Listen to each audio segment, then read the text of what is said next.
Hello, people from the world! I'm so excited to introduce you to this new section of my radio podcast called What Up With The Book? Okay, so this week I started reading a book called Sun by Lewis Laurie.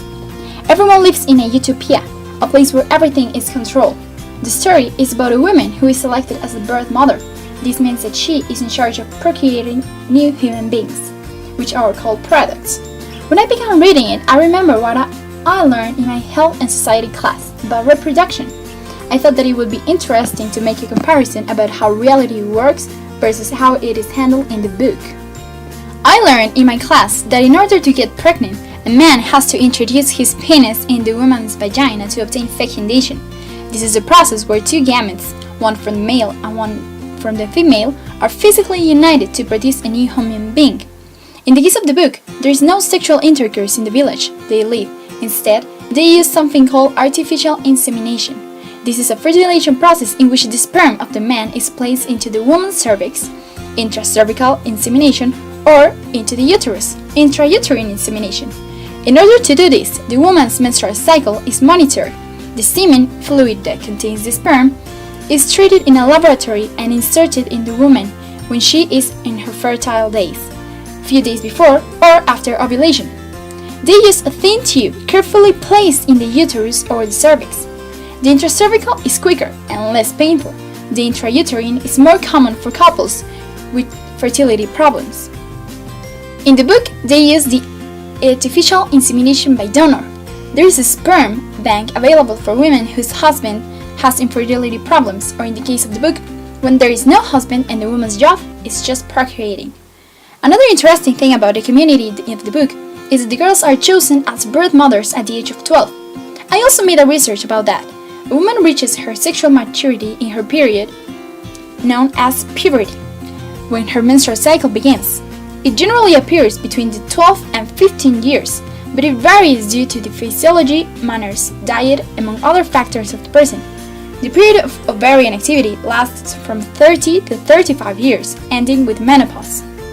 In the book, girls can get pregnant as soon as they reach their sexual maturity. However, this doesn't mean that they are psychologically prepared to raise and nurture a baby. They are just used to bring them to the world. Reality is that teenage girls that get pregnant are at risk of not getting adequate care, high blood pressure, hypertension, organs damage, having low birth weight babies, getting sexually transmitted diseases during sex, among other consequences. With all this, I was able to understand more about the process of reproduction and the importance of sexual and psychological maturity for pregnancy. Reproduction happens when the sperm of the man is introduced in the woman's vagina to produce fecundation. When the couple has fertility problems, they can choose artificial insemination to start a family, whether they use intracervical or intrauterine. I also learned that sexual maturity is reached at the beginning of menstruation during the teenage years, but that doesn't mean that the girl is psychologically prepared to have a baby. I think that it is really important for us teenagers to understand that we shouldn't be thinking about having sexual intercourse at our age. Abstinence is the best method to avoid an unwanted pregnancy. We have to take care of our body by doing exercise and having an adequate diet, so when the time comes for us to have a family and babies, we will all be healthy. And now, we know that artificial insemination can be also an alternative to bring a human being to the world when other circumstances don't let you. It was so interesting to make the research inspired in what I'm currently reading. I have to remember that even though it is a good book, it is still a book, and not everything in it will be good in the real world. But that's the cool thing about books, you know? They give you the possibility to live in another reality. Thank you so much for joining me in my radio podcast about books and reproduction. Next topic would be the skeletal system and how I relate it to a song of Hannah Montana, so make sure to don't miss it. Tibia, fibula, clavicle, rib. We call this the humerus, and that's no fib. I take it home with the parietal bone. It might be crazy, but I learned that way. Temporal and frontal too, and now I'm finally through. That makes 206. I found a way that clicks.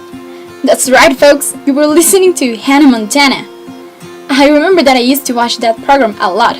In that chapter, Miley, the protagonist, was going to have an exam about the skeletal system, and she decided to learn all the names of the bones by using a song.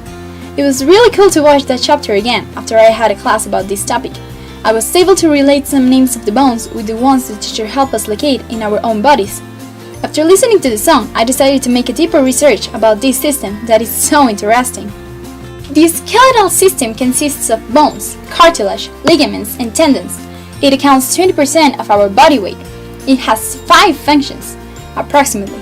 The first one is to support, such as the legs, pelvis, and vertebra. Hold up the body.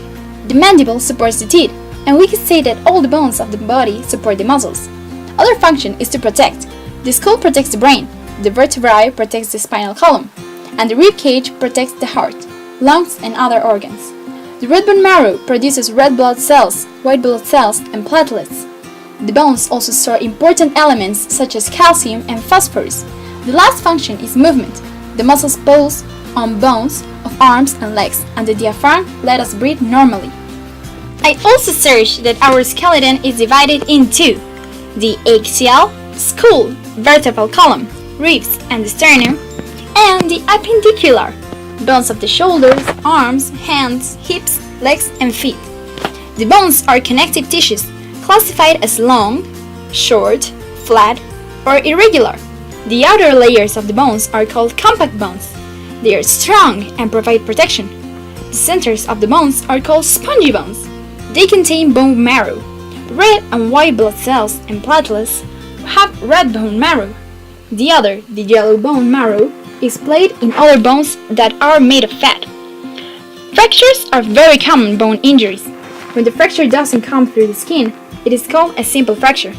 When it does come through the skin, it is called a compound fracture. When a bone breaks, the endorphins and chemicals from the brain reduce the amount of pain temporarily. Then it gets inflamed, and this lasts for 2 or 3 weeks approximately.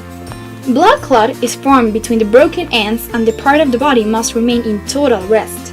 3 weeks later, a callus is formed by the osteoblast, which is the bone-forming cell, and the spongy bone is replaced by a compact. The recovery time depends on the injured bone, the age, nutrition, and severity of the case. Even though our bones are very strong, I personally think that it is really important to take care of them. Because of what we have just learned, they represent really indispensable functions in our body. They protect, support, store, and let us move. We can follow some recommendations to avoid fractures, such as using comfortable shoes, stepping firmly, and watching where you're walking to avoid hitting onto something. In case of balance problems, it is good to use a stick. It is important to have a diet rich in calcium. Make exercise constantly, not making abrupt movements, and carrying heavy things. Checking your sight and hearing, making sure that there is a good light where you are, among other ways to prevent an injury in your bones. It is really important that you follow these recommendations, as well as that you tell people that you know that they should follow them too, unless you want in some bone break. But that's not the case, right? It was pretty cool to watch a program that I used to love, but didn't understand at that time. Now, I can say so happily and so proud that I now know all the names of the bones, and I know their importance in my body. So, tell me, what do you think about what you have just learned about your bones, and tell me which other system would you like me to relate about my life and your life. Make sure to podcast me again, my radio podcast. This was Ana Paula Pensado Castellanos from Tecnológico de Monterrey.